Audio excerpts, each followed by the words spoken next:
Kamong magasuki na to bagyatig paminaw? Pangutan-on tamo magkakasama? Usaman! Hingpit naman yun magkakasama ang pag-resign isip magkakasama membro sa kabinete ni President Bongbong Marcos Jr. isip sekretaryo magkakasama sa Department of Education.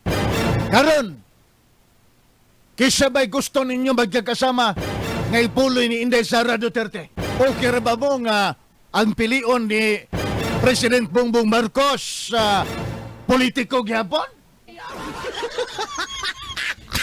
Or magkakasama ang ibutang ni President Bongbong Marcos dinha sa posisyon kanang taga-DepEd gyapon magkakasama? Di man gikan magkakasama sa Department of Education, pero magkakasama gyapon sa academ. Bahalag bisan asa magkakasama nga sektor sa edukasyon. Basta suhito magkakasama sa nataran sa edukasyon